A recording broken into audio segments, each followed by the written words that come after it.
লাগে নাই তো রে উঠেন আল্লাহ রে কেমনে উঠবো উঠে দাঁড়ান আমার পা ভেঙে গেছে ওরে আল্লাহ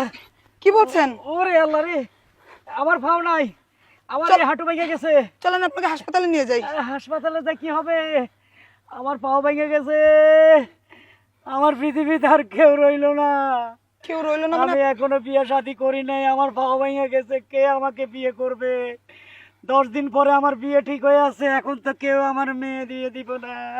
আপনি এভাবে কান্নাকাটি করবেন না চলেন হসপিটালে নিয়ে যাই না আমি হাসপাতালে যাবো না আমি বাড়ি যাবো আমার আম্মার কাছে যাবো তাহলে আপনি আমার বাড়িতে চলেন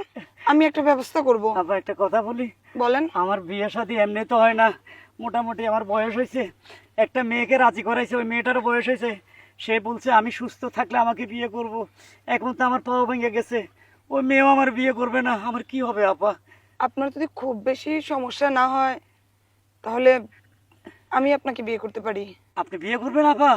আমাকে আপনি বিয়ে করবেন চলেন তাহলে আপনার বাড়িতে যাই আপনার আব্বার কাছে যাই চলেন। আপনার মায়ের কাছে যাই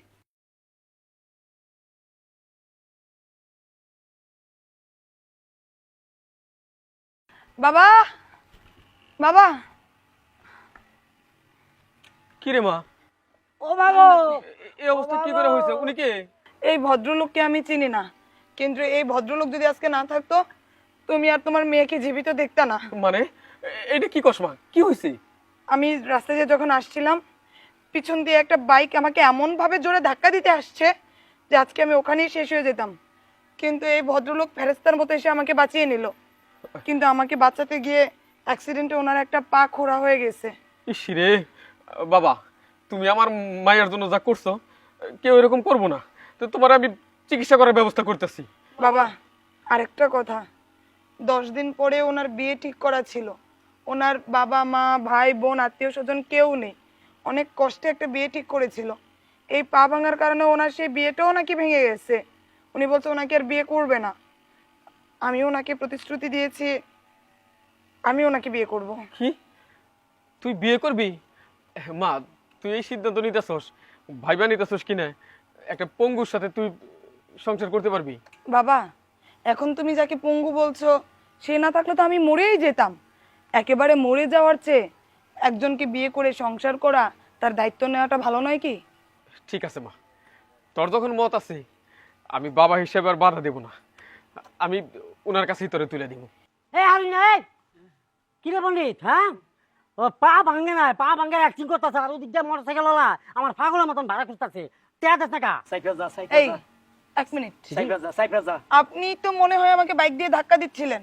কিসের মোটরসাইকেল ভাড়া কিসের টাকা আর কিসের পঙ্গুর আমাকে একটু ক্লিয়ার করে বলেন তো সাইকেল যা আর কি চাপাচাপি হ্যাঁ আমি আপনার কইতাছি ওই যে মোটরসাইকেলটা অ্যাক্সিডেন্ট করছি মানে অ্যাক্সিডেন্ট করার জন্য আপনার পিছনে লাগছিলাম ওইটা ভাড়া নেওয়া হয়েছে হ্যাঁ ওইটা সব কিছু শেখানো হয়েছে হ্যাঁ আর যে পঙ্গু দেখতেছেন না এটা জন্মগতভাবে অরিজিনালি মানে পঙ্গু হয় নাই কি এই মারোটা ও এই হলো তাহলে আসল কথা ছি ছি ছি ছি ছি মানুষকে এখন কি করে বিশ্বাস করবো বাবা বলো তো এটা তো জোচ্চুরি এটা বাটপারি এই আপনি সত্যি করে বলেন আমার সাথে এই প্রতারণাটা কেন করলেন ভাগ্যিস আমি একেবারে কার্য অফিস থেকে বিয়ে করে আসিনি যদি বিয়ে করে আসতাম তাহলে তো আমার লাইফটা হেল হয়ে যেত সত্যি করে বলেন নয়তো আপনাকে পুলিশে দিব ঘটনা হয়েছে আফা আমি আসলে ছোটকাল থেকেই পঙ্গু আমার কোনো মাইয়া বিয়ে করে না পরে আপনি ওই রাস্তা দিয়ে আপ ডাউন করে আপনার একদিন দেখছি পরে ওরা শিখাই দিছি মোটরসাইকেল ভাড়া লয়ে দিছি যে এমনভাবে অ্যাক্টিং করবো মনে হইবে আমি আপনারা বাঁচাইতে আছি কারণ এই জিনিসটা আমি একটা ছবির মধ্যে দেখছি নায়ক নায়িকারে বাঁচানো পরে নায়িকা ওই স্যারারে বিয়ে করে হালায় সেটাই তো মনে করি আপনারা বাঁচাইছি ও আমি ঠিকই বুঝতে পারছি আচ্ছা তো তোমার পঙ্গু কয় পা দুই পা একটা ও এক পা পঙ্গু হ্যাঁ। আচ্ছা ঠিক আছে আমি তোমারে এই লাঠি দিয়ে আরেক পা এখন পঙ্গু করুম তারপরে তুমি দুই পা পঙ্গু অবস্থায় রাস্তায় ভিক্ষা করবা আচ্ছা, ভালো। ও, রেস্ট আমি- দাও দাও বাবা